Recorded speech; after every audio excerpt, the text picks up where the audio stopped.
tonight. We'll update you on air and online at fox5atlanta.com as soon as we learn more about what happened here.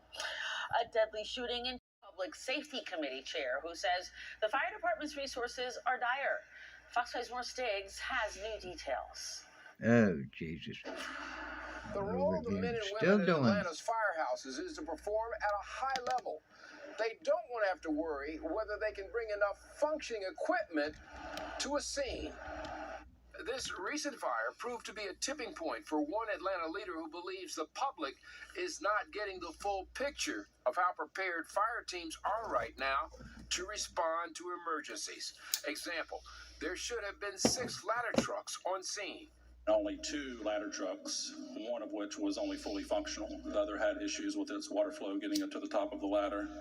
And fire commanders had to pull a Southside truck at the airport to travel to the Northwest Section fire. Extraordinary, because those pieces of equipment are dedicated to the airport. So that just really put it into perspective how dire this emergency situation is. Councilman Dustin Hill has flat out told the chief not to sugarcoat the current condition of the department.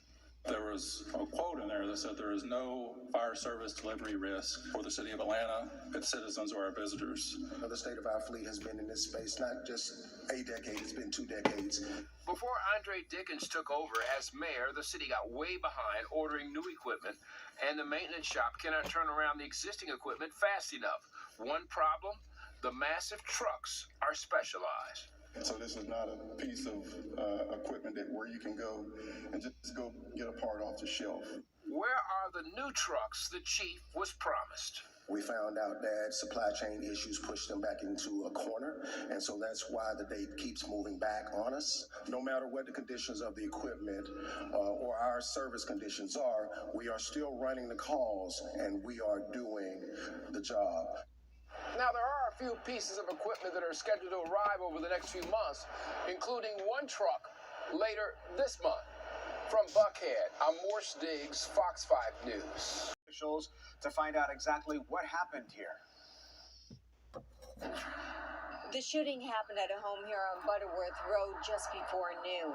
For a while, this section of the road was shut down. Even schools were on lockdown. Crime scene tape, canopies up, lots of officers everywhere. From Skybox 5, you can see Cherokee County Sheriff's investigators going in, out, and around this home on Butterworth Road in Canton. They were responding to a person shot call. When they arrived at the location, they found a deceased male in the driveway who had been shot. As investigators began their search for the shooter, a stretch of Butterworth Road was shut down. 4 schools in the vicinity were put on lockdown. It's so quiet and nice around here.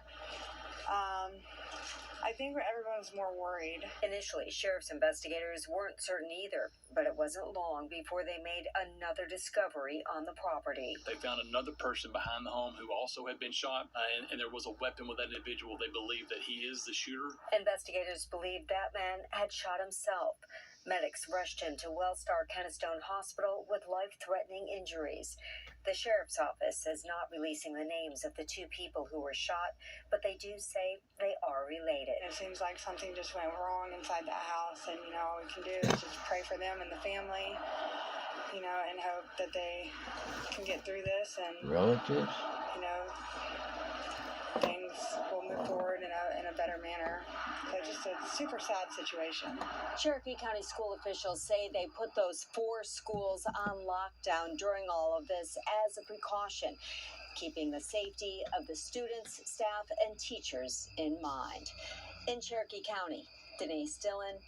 Not affect existing apartment complexes.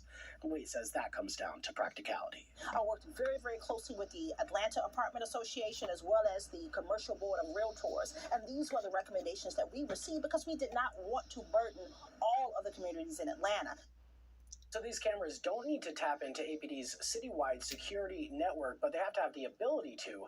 The measure passed the City Council on Monday. It's now sitting on Mayor Andre Dickens' desk for his approval. At the live desk, Rob DiRienzo, Fox 5 News. We'll see if it helps, Rob. Thanks. Council member Wade. Here on a member of Congress. In February, Democratic Representative Angie Craig of Minnesota was assaulted in her apartment building. She suffered bruises while escaping serious injury. And multiple congressional staffers were attacked in the district this year. One aide was brutally attacked, leaving the congressional baseball game in June. Another was attacked in broad daylight in March. A group of U.S. senators officials to find out exactly what happened here. The shooting happened at a home here on Butterworth Road just before noon. For a while, this section of the road was shut down. Even schools were on lockdown. Crime scene tape, canopies up, lots of officers everywhere. From Skyfox 5, you can see Cherokee County Sheriff's investigators going in, out, and around this home on Butterworth Road in Canton. They were responding to a person shot call. When they arrived at the location, they found a deceased male in the driveway who had been shot. As investigators began their search for the shooter, a stretch of Butterworth Road was shut down. 4 schools in the vicinity were put on lockdown. It's so quiet and nice around here. I think everyone's more worried. Initially, sheriff's investigators weren't certain either, but it wasn't long before they made another discovery on the property. They found another person behind the home who also had been shot, and there was a weapon with that individual. They believe that he is the shooter. Investigators believe that man had shot himself. Medics rushed him to Wellstar Kennestone Hospital with life-threatening injuries.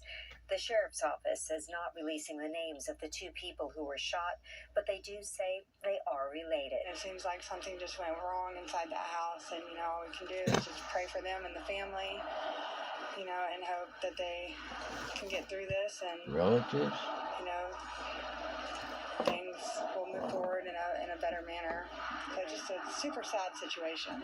Cherokee County school officials say they put those 4 schools on lockdown during all of this as a precaution, keeping the safety of the students, staff, and teachers in mind. In Cherokee County, Denise Dillon. Agencies saying that similar incidents have happened over 100 times in recent years. But exactly that. It's espionage and checking our readiness and our security capabilities on our bases.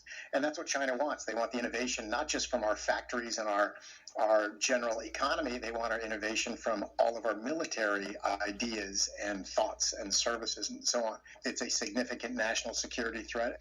We're in a war now with China, which is everything short of conventional war. Even though some Chinese gatecrashers have been imprisoned or are under investigation, U.S. officials say many are only detained briefly before being escorted out of the U.S. Concerns over Beijing's espionage are high after a Chinese spy balloon crossed the U.S. before being shot down earlier this year. A group of U.S. senators are eyeing a China trip next week. They hope to meet regime leader Xi Jinping. Senator Mike Crapo's office confirmed the trip on Monday. Crapo and his colleague Senate Leader Chuck Schumer will raise the issue of U.S. chipmaker Micron's ability to do business in China during the visit. The company faces an ongoing probe by Beijing's cybersecurity body. The move is widely seen as part of the tit-for-tat in the ongoing U.S.-China tech war. Crapo says they believe the more engagement they have with China, the more potential to resolve conflict. The planned visit comes amid expectations of a meeting between Xi and President Biden later this year. Schumer's office said Tuesday the group will also raise concerns about human rights in China. And he was appointed by Mr. Trump as a United States attorney for the District of Delaware. I promised at my nomination hearing that I would continue him on in that position. Hunter Biden faces up to 25 years in prison if convicted on all counts, but that's unlikely given no prior felonies. In Wilmington, Delaware, Mather Rivera, Fox 5 News. What about the tax evasion? Trump's civil trial is now in full. A Georgia prison guard dies after an inmate attacks him. 42-year-old correctional officer Robert Clark died at a hospital after an inmate assaulted him with a homemade weapon. In a statement, the department said Clark was escorting 2 inmates from the Smith State Prison dining hall when one of them attacked him from behind. The second inmate tried to help the officer and was also mildly wounded. The Department of Corrections says the inmate who attacked the 2 men is Leighton Lester. He's now facing charges in Clark's theft and the assault on the second inmate. According to records, Lester is serving a life sentence for a murder conviction stemming from a 2007 killing and armed robbery. 6 6th of next year. The couple is accused of accepting bribes of cash, gold bars, and even a luxury car from 3 businessmen who sought the senator's help and his influence on foreign affairs. The Democrat indicted last month on federal charges, accused of taking payouts in exchange for passing information to Egyptian military and intel officials. Among other things, he's accused of ghostwriting a letter for Egyptian officials that sought to influence U.S. policy on military aid. As for Menendez's wife, Nadine, she's said to have coordinated accepting the bribes from the businessmen. And continuing in the courtroom, a judge denies requests from 3 former Memphis officers to have separate trials in the death of Tyree Nichols.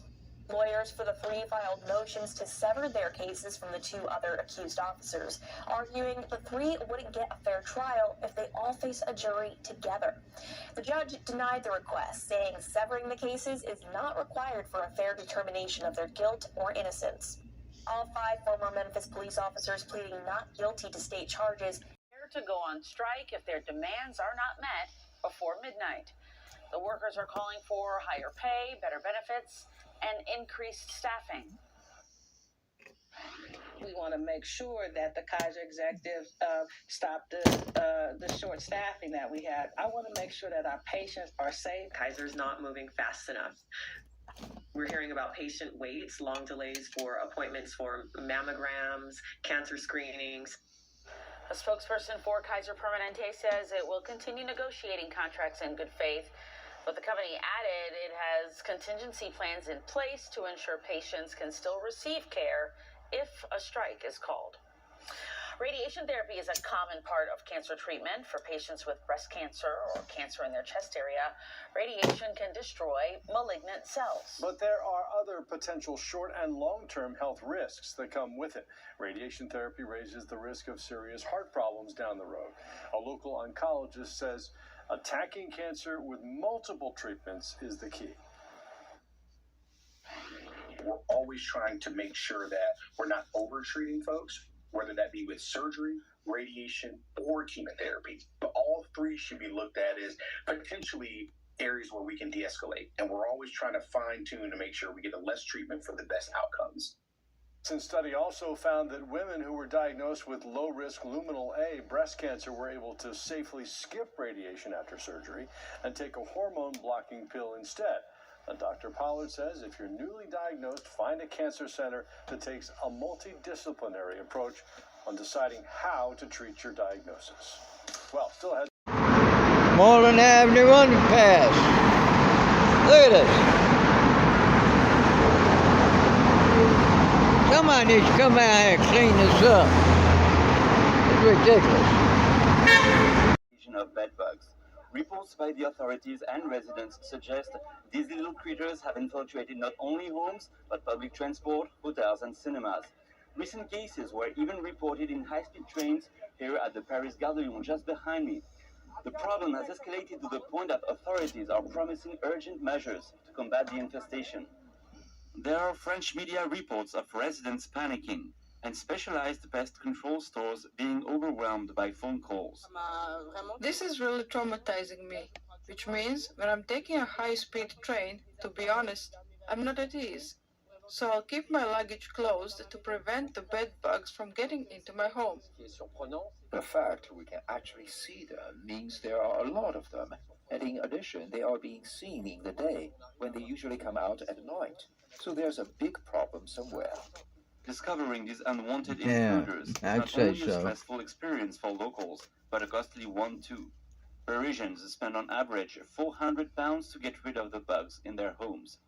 Experts say being clean doesn't stop bed bugs. Instead, they can multiply quickly once they find somewhere to eat. Also impacting our mental health. People can really get depressed. We've had customers calling us crying, desperate for a solution. And it's very, very costly when you have to throw away all of your bedding, when you have to undergo works in your flat. And so you get into a sort of paranoia. With the 2024 Summer Olympics coming closer, authorities have started a drive to exterminate the pests. The City Council has started to reimburse disinfection costs for low-income households. as they often do not have the means to call in pest control firms, which means that they keep reinfecting nearby flats. David Vives, NTD News, Paris.